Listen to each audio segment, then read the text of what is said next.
بعض علماء د دې لپاره یو بل نقطه هم لیکلې چې د لمانځه په ذریعه باندې سړی ولې د ګناه سره ګرځي. ان الصلاه تنها عن الفحشاء،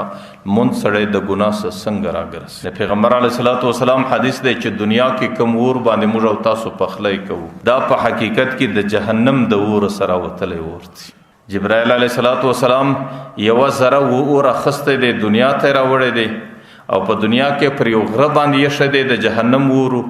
بیا هغه غر ویلې سلو د هغې دود په دې ډبرو په لرګۍ کې ثبت سو، هغه ذره برته جهنم له ولاړه. هغه اور چې د دود په شکل باندې پاته سو هغې اوس موږ تاسو په کورو کې استعمالیږي. د پیغمبر علیه الصلاۃ والسلام وایي د دنیا اور د ورځې 80 واره پناه غواړي د دې څه چې الله ما بیا د جهنم اور ته مور رسوه،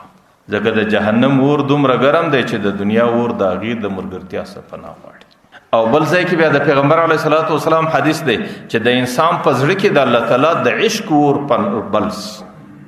د جهنم اور بیا 80 واره د دې اور څخه پناه غواړي چې الله دا دومره ګرم اور دی دې ته مې مور رسوه. بل طرف ته صوفیه کرام لیکي چې د انسان په زړه کې چې کله د انسان په وجود کې په زندگی کې د ګناو د خواهشاتو عشق راسي، د دې مرکز دماغ دی، او د انسان په زړه کې چې کله د الله تعالی عشق راسي د دې مرکز زړه دی. په دماغ باندې چې کم خواهشات او نفسانیات په دنیا کې راځي دا د دماغ سپورته کیږي او دا په دماغ کې اوسیږي،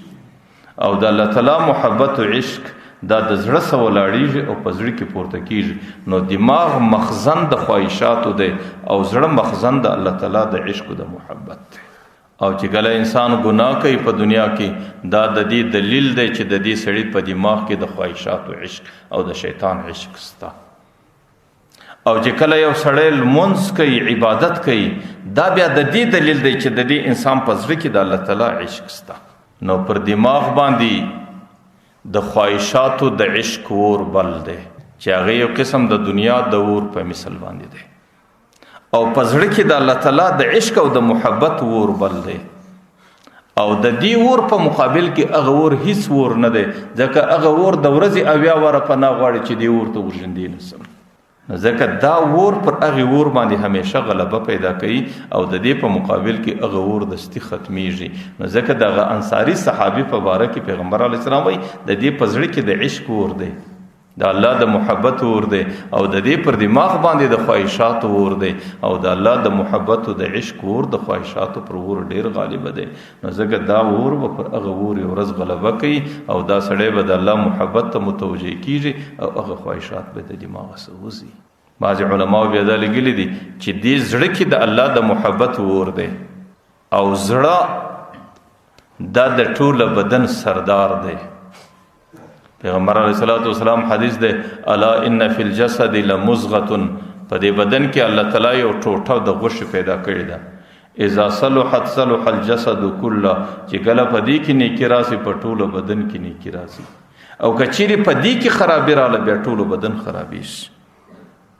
نو د زړه حیثیت په بدن کې د یو سردار حیثیت دی، او د دې په مقابل کې د دماغ حیثیت دا صرف د یو وزیر حیثیت دی. او په یو مملکت کې چې کله د بادشاه او د وزیر خواهشات سره مخالف سي نو بادشاه ضرور پر وزیر باندې غالب راځي. نو د زړه عشق چې د الله تعالی عشق دی هغه ضرور د دماغ او د خواهشاتو پر عشق باندې غالب راځي. ځکه پیغمبر علیه السلام د انصاری صحابي متعلق وي تاسو دا غي فکر مکوئ چې کله د لمونځ کوي په زړه کې عشق د الله دی، چې کله د ګناه کوي پر دماغ باندې عشق د شیطان دی، او دا د بادشاه عشق دی هغه د وزیر عشق دی، او د بادشاه عشق د وزیر پر عشق باندې غالب راځي. نو ځکه د انصاری به یو ورځ نیک عمل ترا ګرځي او د دې په زندگی کې په نیکو اعمالو کې ژوند رواني شي. او ځکه الله تعالی پیغمبر علیه الصلاۃ والسلام ته کې قرآن کریم کې پیغمبر علیه السلام ته د دوه خبرو تلقین کوي. یو خبره دا ورته کوي چې وتلو ما اوحی الیک من الکتاب، چې د قرآن کریم تلاوت کوا، د قرآن کریم تلاوت کې الله تعالی ډېر برکات شي.